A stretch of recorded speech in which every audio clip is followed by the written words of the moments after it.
Hi అందరికీ good evening. ఎలా ఉన్నారు? బాగున్నారా? నేనైతే జ్వరంతో ఉన్నా. మీరందరూ ఎలా ఉన్నారు? కామెంట్ బాక్స్లో కామెంట్ చేయండి. ఓకేనా? ఎన్ని పనులు ఉన్నా కంపల్సరీగా పనులు చేసుకోవాల్సిందే, లేయాల్సిందే. ఇంత బాగా లేకున్నా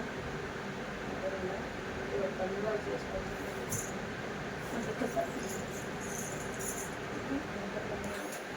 ఎంత ఆరోగ్యం సరిగ్గా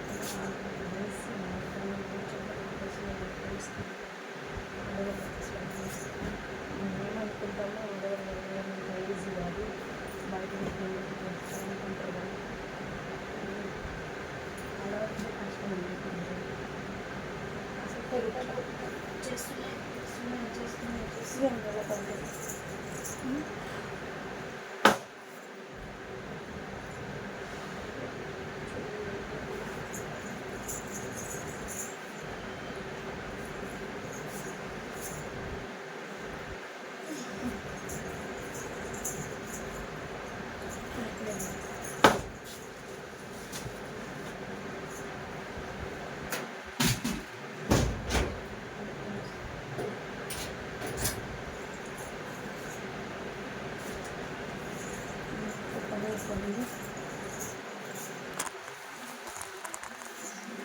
అబ్బా, ఎంత కష్టపడి జ్వరం ఉన్నా ఏమున్నా ఆఖరికి పని చేసుకోవాల్సిందే, అన్ని పనులు చక్క పెట్టుకోవాల్సిందే. మీరు గుర్తించండి, గమనించండి. ఆడవాళ్ళ జీవితము ఎప్పుడు పని చేస్తూ బతకాల్సిందే. ఆ విషయం అందరికీ తెలుసు.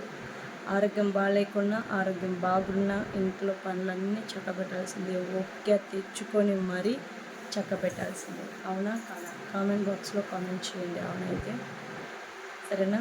మగవాళ్ళకి ఏముంది, తింటారు, పడేస్తారు, పోతారు. వీళ్ళైతే బయట పని చేసుకొని వస్తారు. అన్ని పనులు ఇంట్లో పనులు చేసుకొని పిల్లల్ని చక్కబెట్టుకుంటూ తన ఆరోగ్యం తను చూసుకొని ఈ ప్రపంచాన్ని నెట్టుకుంటూ వస్తున్న ఆడదానికి జోహార్లు. అవునా? నేను చెప్పడం కాదు కానీ మీరే చెప్పండి కావాలంటే. ఆడవాళ్ళు ఎంత గ్రేటో, ఆడవాళ్ళు ఎంత గ్రేట్ కాదో నీకు అర్థమవుతుంది. ఎందుకంటే లేచింది మొదలు చూడండి, పరిగెత్తి పరిగెత్తి పరిగెత్తి పరిగెత్తి చేయాల్సి వస్తుంది పనులు. ఏమీ పొలాలలో కాదు, ఇంట్లో పనులే. కసులు కొట్టేది, బండ్లు తుడిచేది, అంట్లు తోమేది, పిల్లలను చూసుకునేది, మళ్ళీ వాళ్ళ క్యారెట్ చదివేది, మళ్ళీ అవి తోమేది.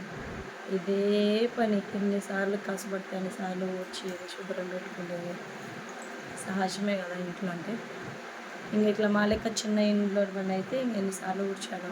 ఇంకా పెద్ద పెద్ద ఇళ్ళల్లో అయితే ఏం ఊడ్చుకోరేమో నాకు తెలిసి. ఎందుకంటే వాళ్ళ ఇల్లు ఎక్కువ మురికి పడదు. కానీ చిన్న ఇండ్లు మాత్రం పేలు మన మురికి పడుతుంది. సార్కి లెక్క ఎప్పటికప్పుడు మన ముఖం మీద టచ్అప్ చేసినట్టే కింద కూడా టచ్అప్ చేయాల్సింది. అట్లా ఉంటుంది మిడిల్ క్లాస్ వాళ్ళ జీవితాలు. ఓకేనా? Bye friends. అందరికీ బాయ్. కాఫీ టీలు ఏం తాగకుంటే మంచి అలవాటు, తాగితే చెడ్డ అలవాటు. బాయ్.